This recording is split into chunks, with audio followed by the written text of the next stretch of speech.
can see it now. I know you will work it out for good. Every little thing, everything will be alright.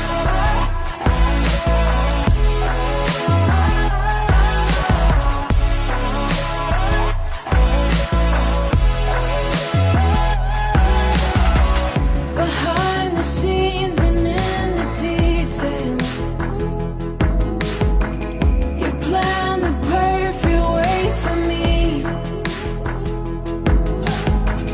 Why would I dwell upon the roads uncertainties when all I gotta do is look to you? Yeah, all I gotta do is look to you.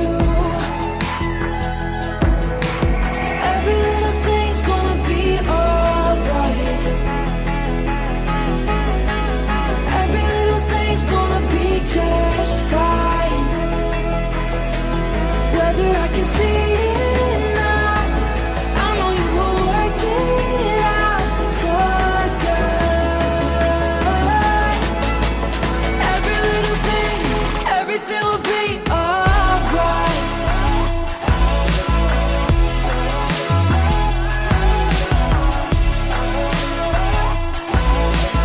Every little thing, every little thing.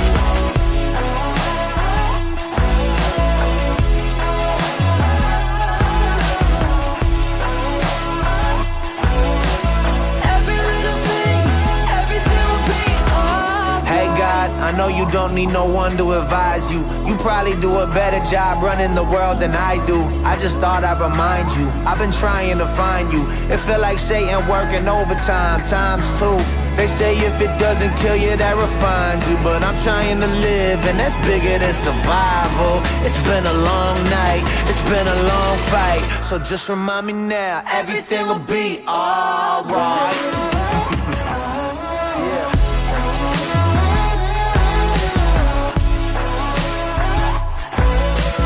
Every little thing, every little thing. Every little thing, every little thing. Every little thing, every little thing. Every little thing, everything will be alright.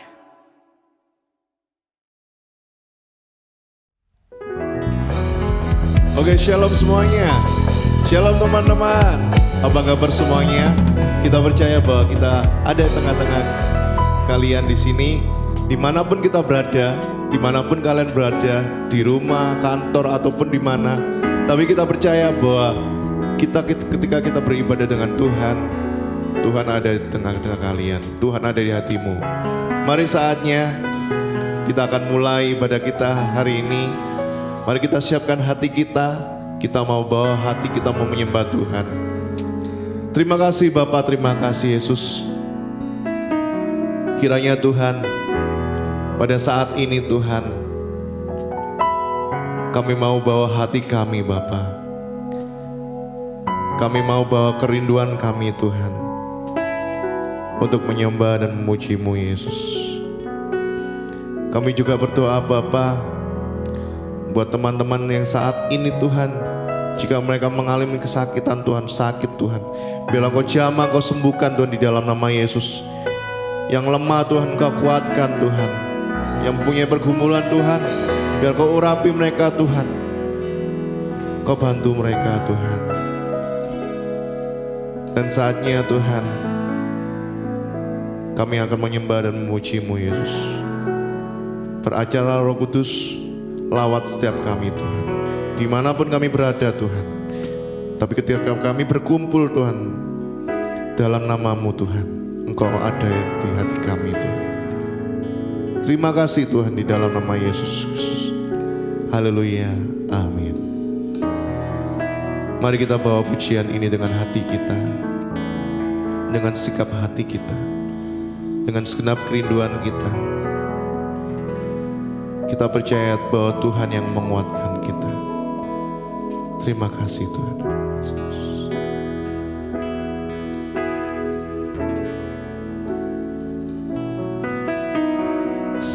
Satu hal yang ku rindu, berdiam di dalam rumahmu. Satu hal yang ku pinta, menikmati bait-Mu Tuhan. Satu hal yang ku rindu,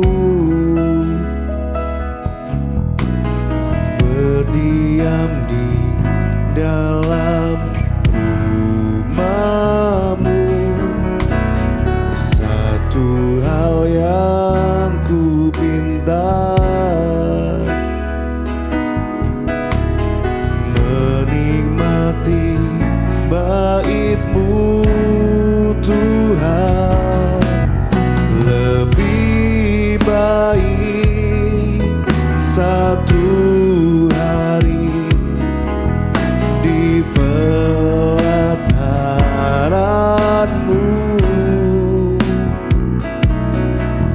daripada 1000 hari di tempat lain. Oh, memuji-Mu, menyembah-Mu, Kau Allah yang hidup, dan menikmati semua kemurahan-Mu.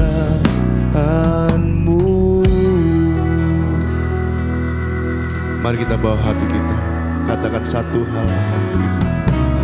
Satu hal yang ku rindu, berdiam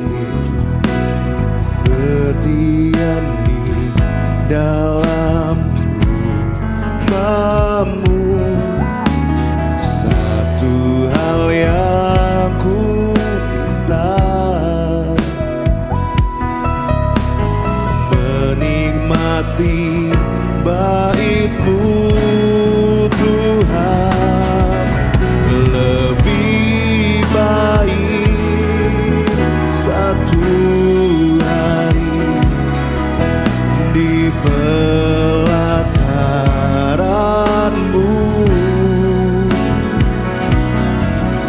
daripada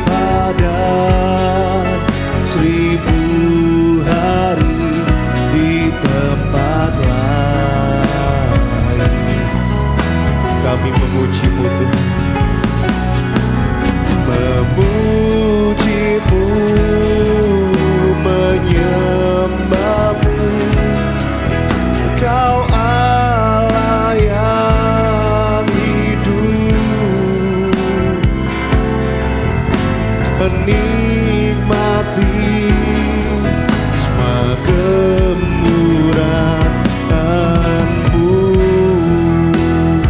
Mari sama-sama kita katakan dengan hati kita. Lebih baik satu hari di pelataran-Mu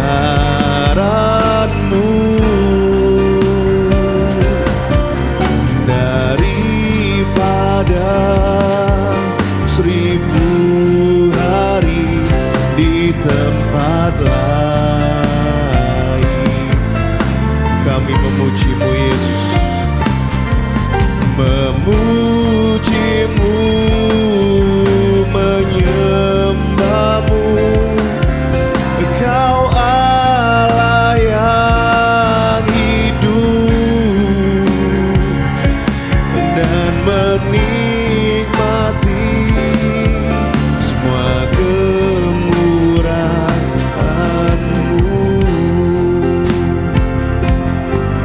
dan menikmati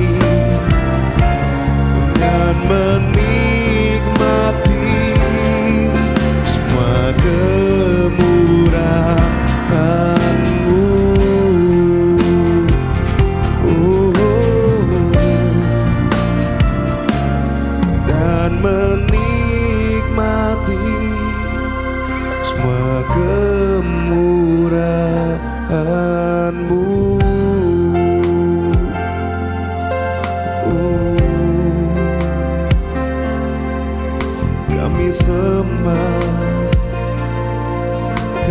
sembah. Haleluya.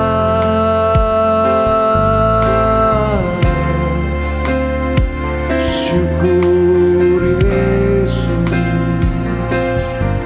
Haleluya. Yesus. Mari sembah Tuhan. Mari angkat suaramu sembah Yesus. Haleluya. Oh, haleluya.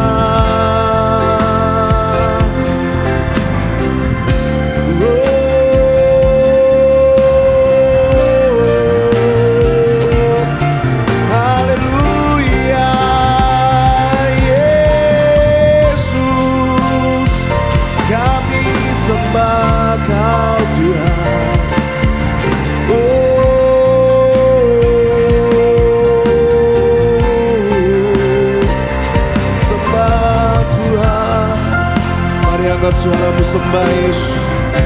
Mari teman-teman kita sembah Tuhan. Bawa hatimu, bawa hatimu, bawa segenap penyembahanmu sembah Yesus. Kirayalah baba baba baba baba baba baba baba. Haleluya.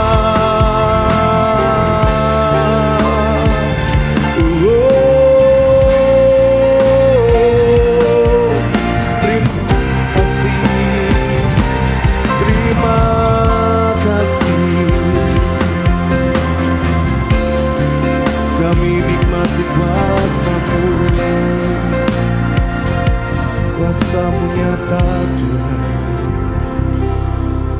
Hanya Kau Yesus yang kami sembah, yang kami puja.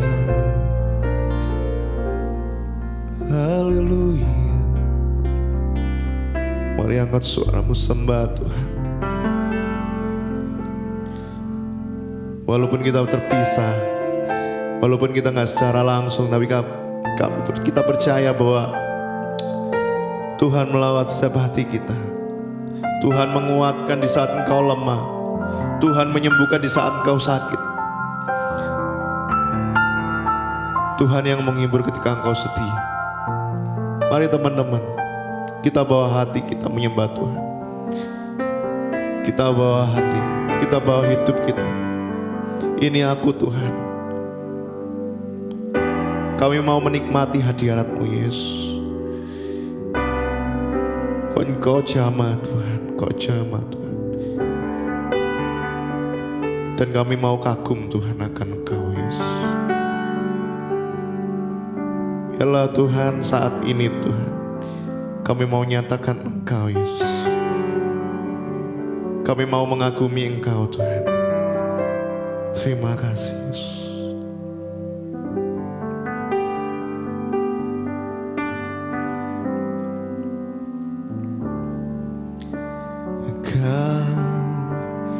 Ku kagumi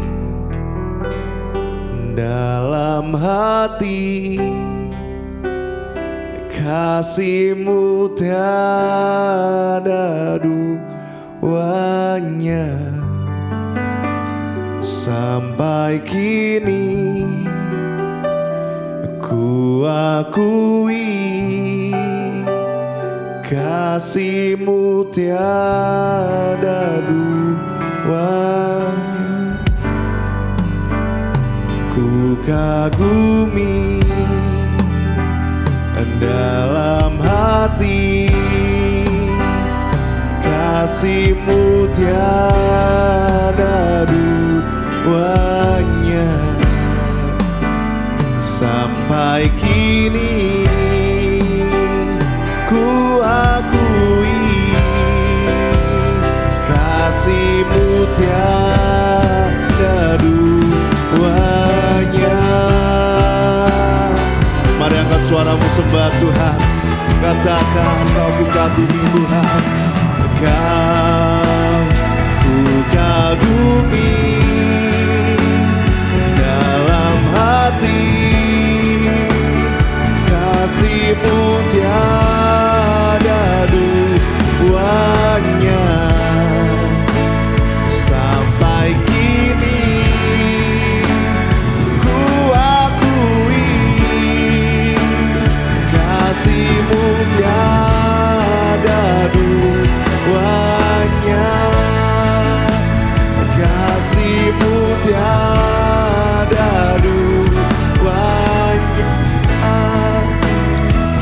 kasih-Mu tiada duanya.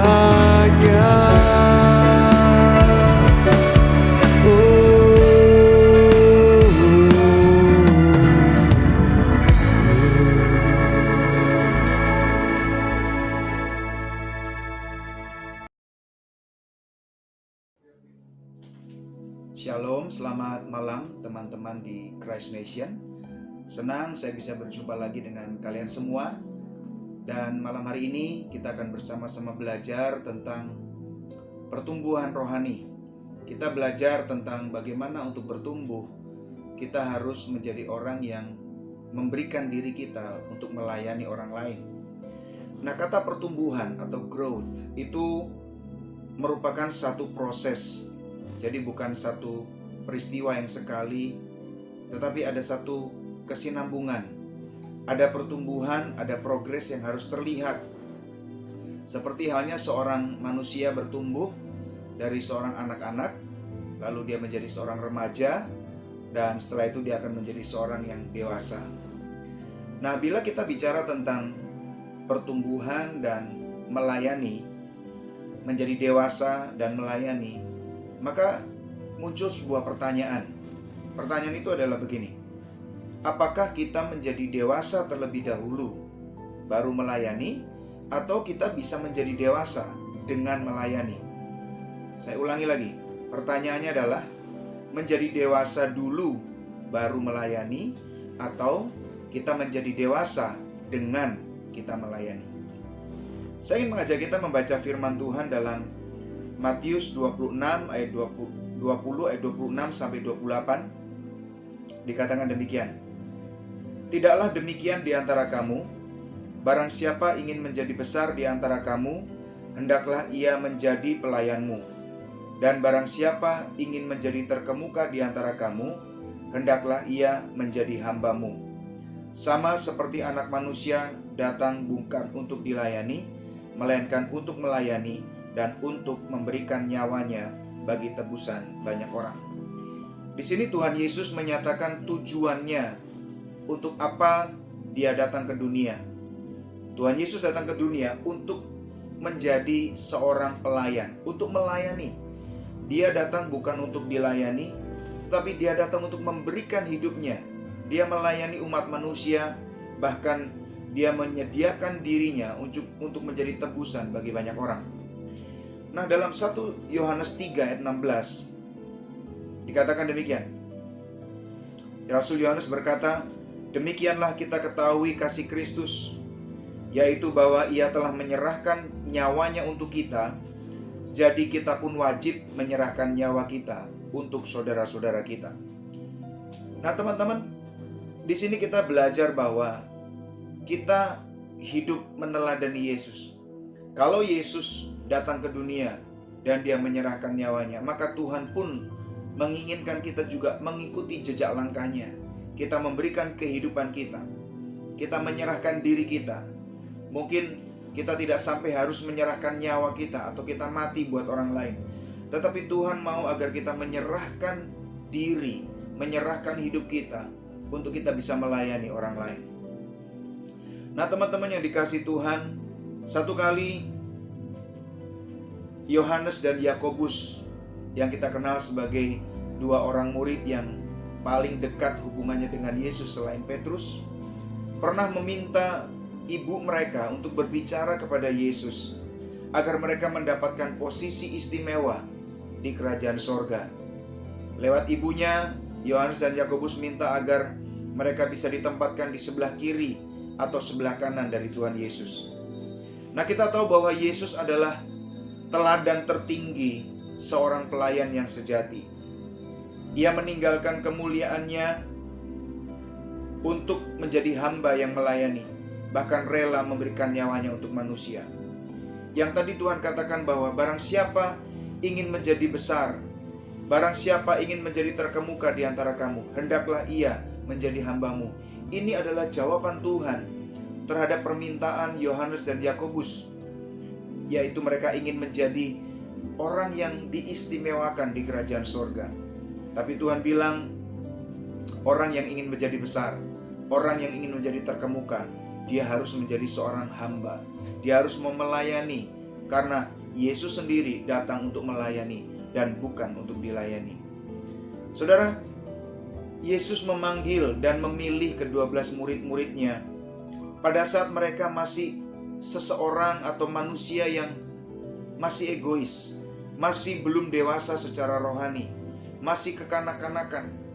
Dan dalam prosesnya, Yesus mengajar mereka, Yesus mengajak mereka secara langsung terlibat dalam pelayanan terhadap jiwa-jiwa yang terlantar, yang membutuhkan pertolongan. Dalam kitab Matius pasal 9 ayat 35 sampai 37 dikatakan demikian. Demikianlah Yesus berkeliling ke semua kota dan desa. Ia mengajar dalam rumah-rumah ibadat dan memberitakan Injil Kerajaan Sorga, serta melenyapkan segala penyakit dan kelemahan. Melihat orang banyak itu, tergeraklah hati Yesus oleh belas kasihan kepada mereka, karena mereka lelah dan terlantar seperti domba yang tidak bergembala. Maka katanya kepada murid-muridnya, tuaian memang banyak, tetapi pekerja sedikit. Di sini Yesus menunjukkan kepada murid-muridnya bahwa ada banyak orang, ada banyak jiwa-jiwa yang sedang terlantar, membutuhkan pertolongan, membutuhkan penggembalaan. Dan itu sebabnya Yesus mengajak murid-muridnya untuk bersama-sama dengan dia sebagai satu tim. Mereka melayani orang-orang itu. Mereka memenuhi kebutuhan rohani dari orang-orang yang terlantar, yang Tuhan ibaratkan seperti domba yang tidak bergembala. Tuaian banyak, tetapi pekerja sedikit. Ini juga panggilan buat saya dan saudara. Hari-hari ini kita melihat ada banyak orang di sekeliling kita yang sebetulnya mereka mengalami kehausan secara rohani. Mereka mengalami kelaparan secara rohani, dan mereka seperti domba yang terlantar, tidak ada yang menggembalakan mereka. Maukah saya dan saudara memiliki hati yang peduli kepada mereka? Maukah kita menjadi alat yang dipakai Tuhan untuk menjadi berkat bagi mereka? Dan untuk itu diperlukan hati hamba dari saya dan saudara, dari teman-teman semua, untuk mulai peduli kepada kebutuhan orang-orang yang ada di sekeliling kita.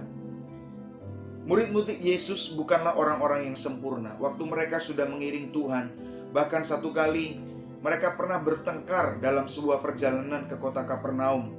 Mereka bertengkar, mereka ribut, memperebutkan tentang siapa yang terbesar di antara mereka. Peristiwa ini terjadi dan tertulis dalam Markus pasal 9 ayat yang ke-33 sampai 35. Kemudian tibalah Yesus dan murid-muridnya di Kapernaum. Ketika Yesus sudah di rumah, ia bertanya kepada murid-muridnya, "Apa yang kamu perbincangkan tadi di tengah jalan?" Tetapi mereka diam, sebab di tengah jalan tadi mereka mempertengkarkan siapa yang terbesar di antara mereka. Lalu Yesus duduk dan memanggil ke-12 murid itu.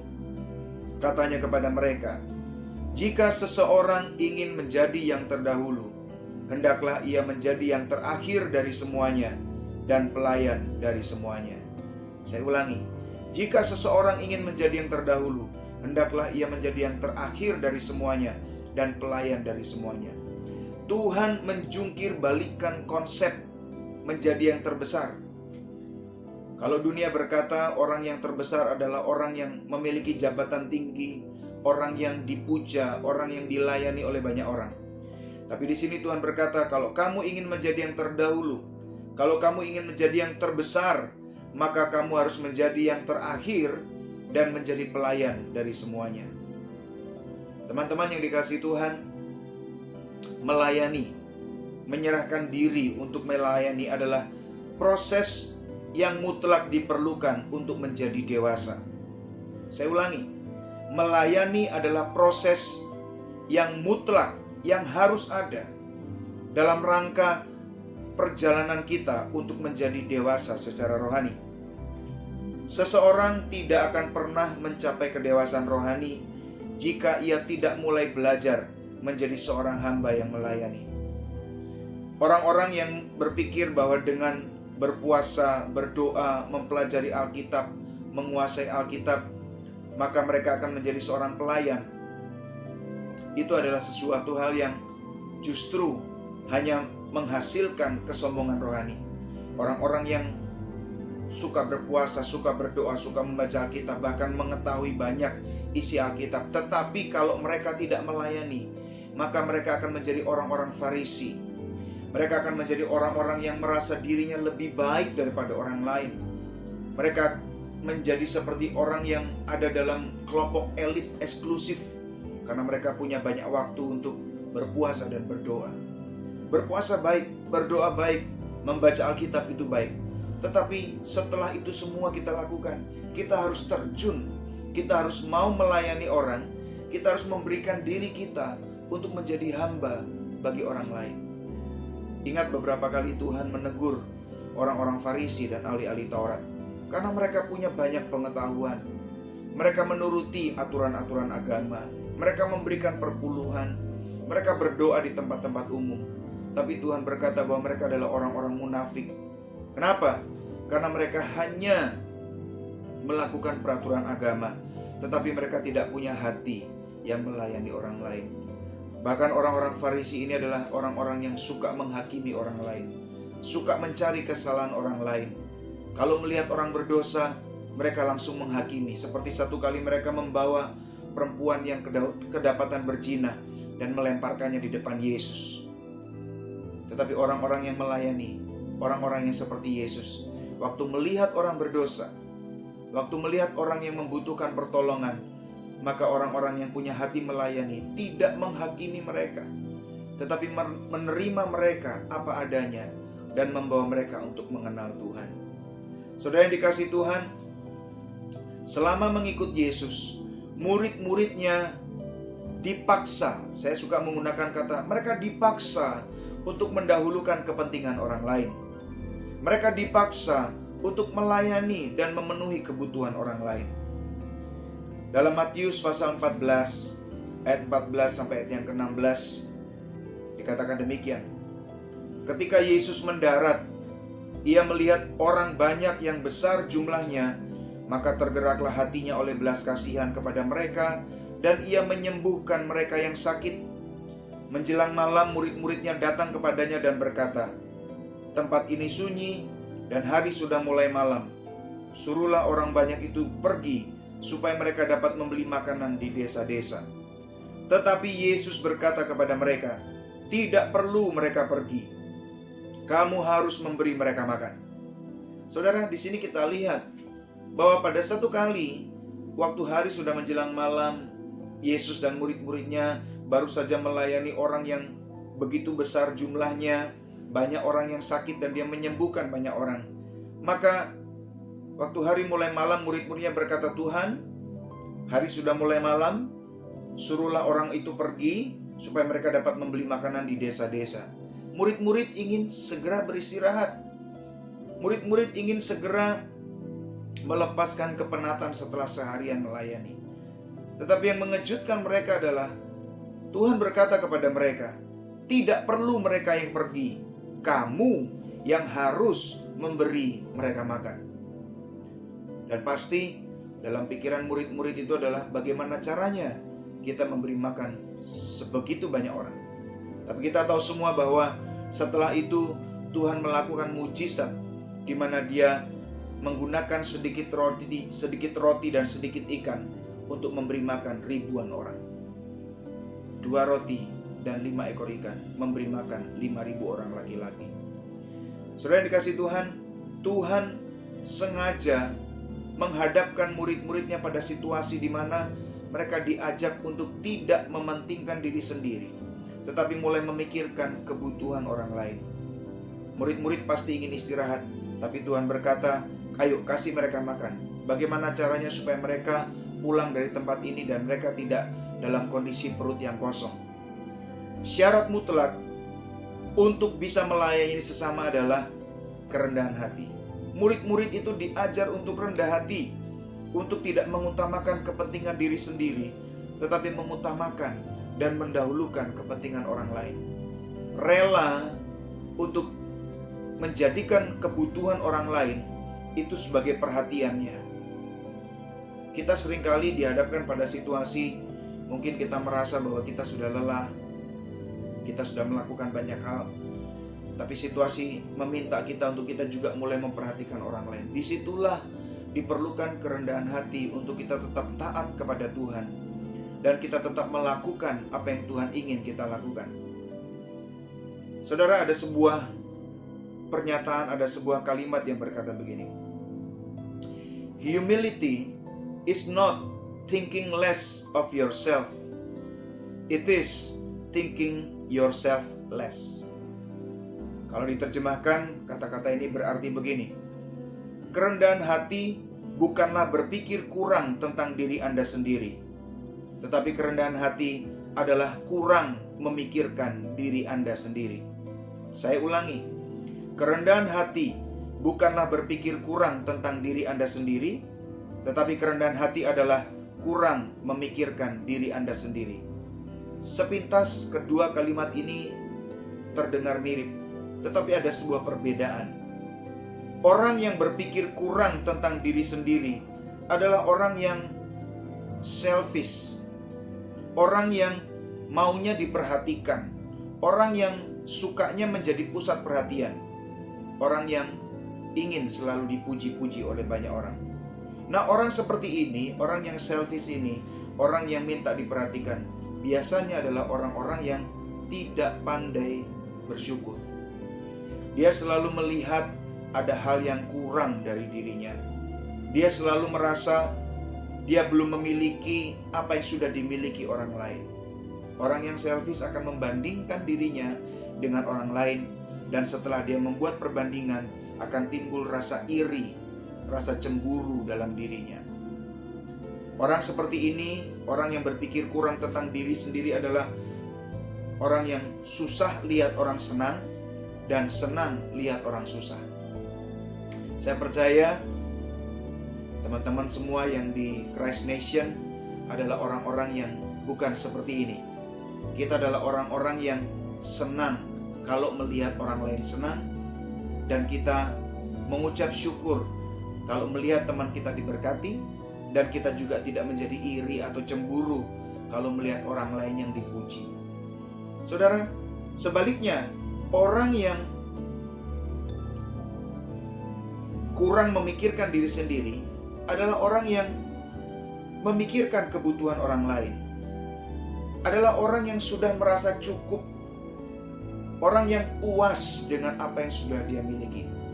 Nah, kepuasan atau contentment inilah sesuatu yang seringkali hilang dalam kehidupan orang modern. Seringkali orang zaman sekarang melihat orang temannya atau orang lain memiliki benda yang lebih baik, memiliki benda yang lebih mahal, lalu kita merasa diri kita kurang dari dia. Lalu kita merasa bagaimana caranya kita bisa menyamai atau bahkan kita menyaingi orang lain. Nah, saudara, Tuhan ingin kita memiliki kerendahan hati. Tuhan ingin saya dan saudara mulai bersyukur dengan apa yang sudah kita miliki, apa yang sudah kita terima dari Tuhan, dan kita mulai berpikir, kita mulai memfokuskan pikiran kita untuk bagaimana caranya kita memenuhi kebutuhan sesama kita. Kita mulai berpikir bagaimana caranya kita bisa menjadi saluran berkat Tuhan buat orang lain.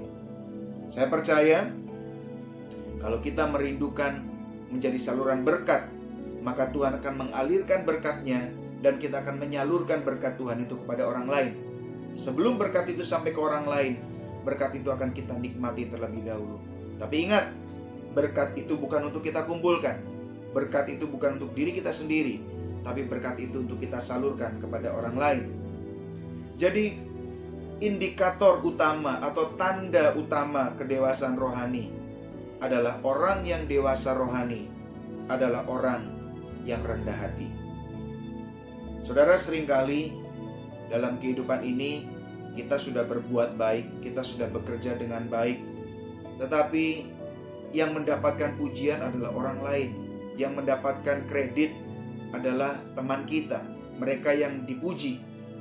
Nah, disitulah kita diuji apakah waktu kita yang melakukan sesuatu hal tetapi orang lain yang dipuji, apakah hati saudara merasa terganggu atau tidak? Apakah hatimu merasa kecewa atau tidak?